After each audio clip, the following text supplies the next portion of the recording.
T'as vu? J'ai enlevé ça aussi dans la détail, ils vont croire qu'il est mégalo. Mais... du coup j'ai enlevé, j'ai mis des robes, c'est mieux. Hein.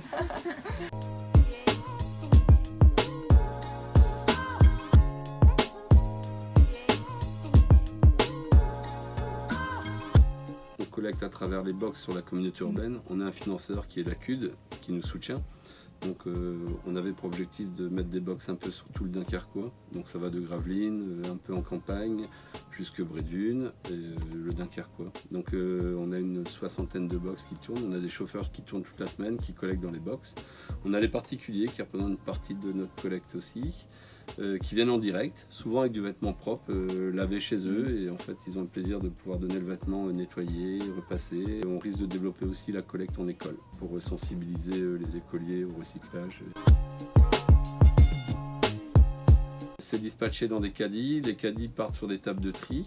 On a généralement 4 personnes, 4 tables de tri qui font à peu près en moyenne 300 kg au jour. Une personne doit trier 300 kg au jour. Donc ça veut dire qu'elle segmente entre l'homme, la femme, l'enfant, l'accessoire. Et après il y a de la déchetterie. Et après il y a un partenaire avec qui on travaille, un partenaire belge, qui lui collecte, on va dire, tout le bouloché, le taché, mais tout ce qui peut être recyclé. On collecte à peu près en moyenne entre 18 et 25 tonnes par mois.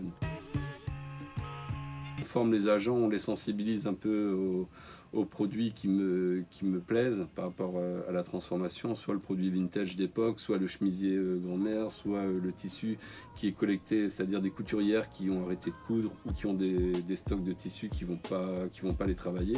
Donc on a une Tissutech ici, donc l'équipe de tri est au courant qu'ils collectent tout ça, on récupère, on met dans la Tissutech et à partir de là ça devient ma matière première pour travailler. On collecte, on cumule en fait, comme si on se crée une sorte de niche où on peut aller chercher dedans et piocher selon l'inspiration.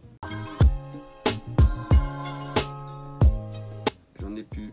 Je baigne dedans depuis que j'ai l'âge de 14 ans. Alors j'en ai 44, ça fait 30 ans que je regarde des images, 30 ans que j'ai regardé des bouquins.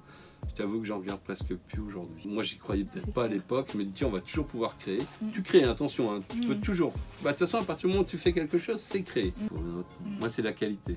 Si je parle d'influence, c'est la qualité du tissu. C'est le tissu d'abord qui me parle et après j'en fais ce que j'imagine. Aujourd'hui, il est dit que la friperie sera un marché aussi fort que les nouveaux produits. Je crois que la création textile, donc tu alimentes les magasins et le seconde main, seront quasiment équilibrés. Dans le futur en tout cas, ça arrivera.